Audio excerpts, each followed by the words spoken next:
The valley slept under a sky that no longer obeyed old laws. No auroras of command, no equations drifting through the clouds, only stars, uncounted, imperfect, real.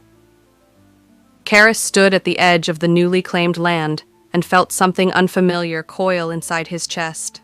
Not fire, not power, doubt. The kind that only existed when no system waited to correct your failure. Behind him, the world breathed again. Stone huts, half-built walls, forges burning with uncertain purpose. Men and women who had lived their entire lives under cycles now tried to imagine tomorrow without resurrection, without correction, without being returned to a previous version of themselves. Arthur broke the silence first. "It's quiet," he said. "Not peaceful, just quiet." Helena nodded. Since the merge, her perception had deepened. She could feel the absence like a missing limb. "The cycles didn't end with an explosion," she said. "They ended like a breath held too long, finally released." Evangeline knelt near an unfinished sigil carved into the stone, an old gate symbol, incomplete by design. "I can't open paths anymore," she admitted softly. "The gate answers, but it doesn't command, it asks." That was when the sky remembered. Not darkening, not tearing, remembering. A pressure older than the second guardian pressed down on the valley, subtle but absolute. Birds froze mid-flight. Flames leaned inward, shadows aligned as if awaiting judgment. Karis turned slowly. "No," he whispered, "that presence." The air folded, not violently, but with ceremonial precision. Space rearranged itself into concentric layers, each one older than language. And then it arrived, not descending, not emerging, revealing itself as if it had always been there and reality had simply stopped lying about it. The first guardian. Where the second had been mass and law, the first was form. A towering figure of pale stone and living light, carved with fractures that glowed like ancient scars. Its face was not hidden, because it had never needed to be. Eyes like hollow stars regarded the valley, not with hostility, but with unbearable familiarity. Helena fell to one knee, breath stolen from her lungs. "I remember it," she whispered. "Not from this life." Arthur clenched his blade. "What do you mean?" "The first guardian doesn't enforce cycles," Helena said, voice trembling. "It created them." The guardian spoke, not aloud, but through memory, and suddenly they saw it. A world young and fragile, mortality unrefined, souls breaking under the weight of singular existence, civilizations collapsing every few generations, unable to carry knowledge forward.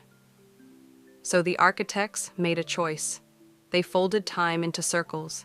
Every 400 years, the same souls returned, not reborn as they were, but refined, memories erased, tendencies preserved, lovers meeting again as strangers, enemies drawn together by invisible gravity, the same warlord, the same healer, the same traitor, the same guardian breaker, over and over, not punishment, optimization.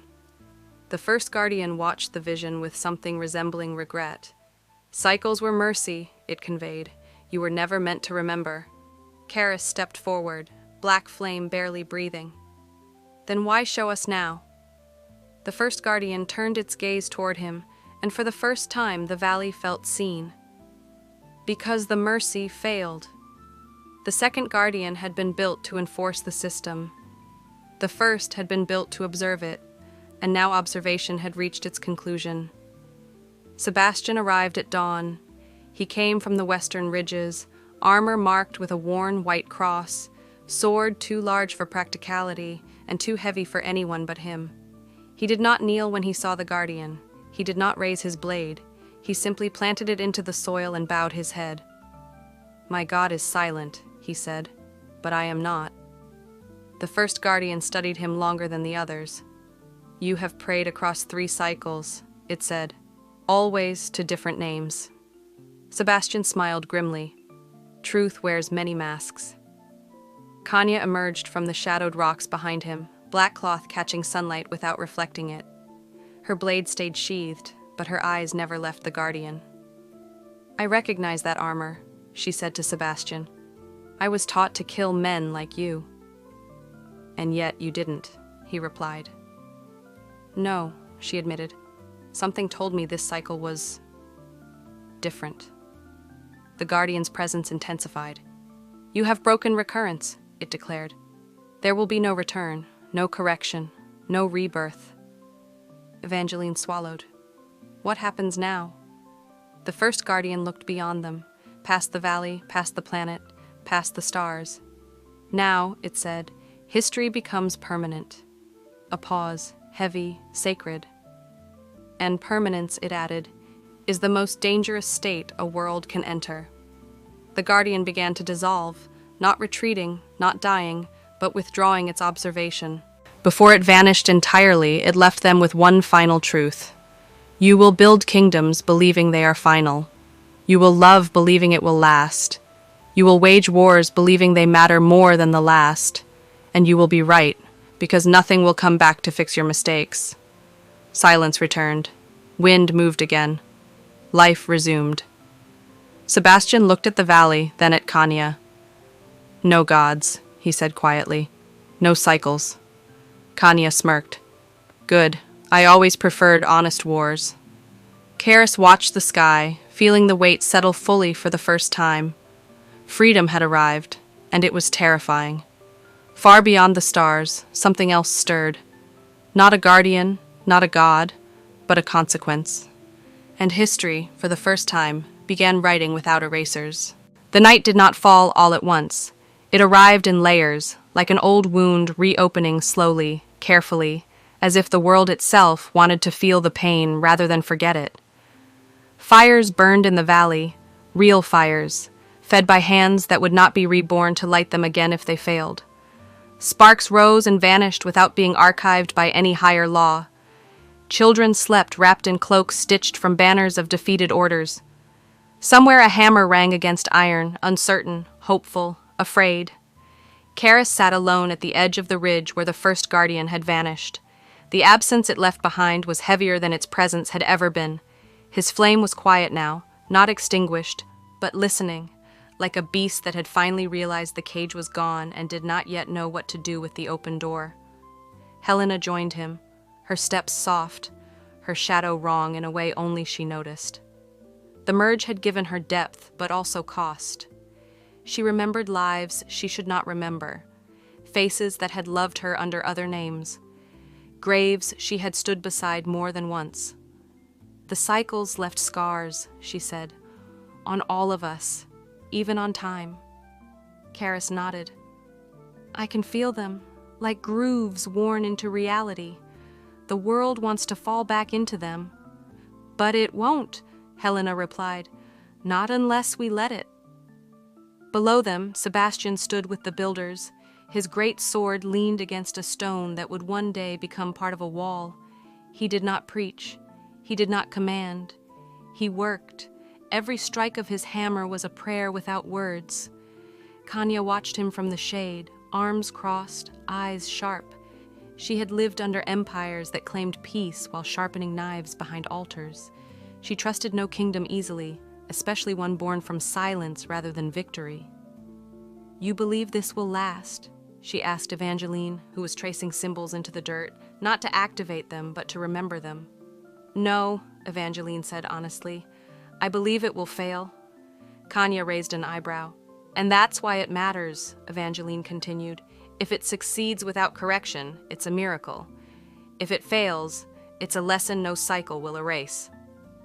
Far above, beyond the atmosphere of the world, something old adjusted its trajectory. The Guardians had not been the only watchers.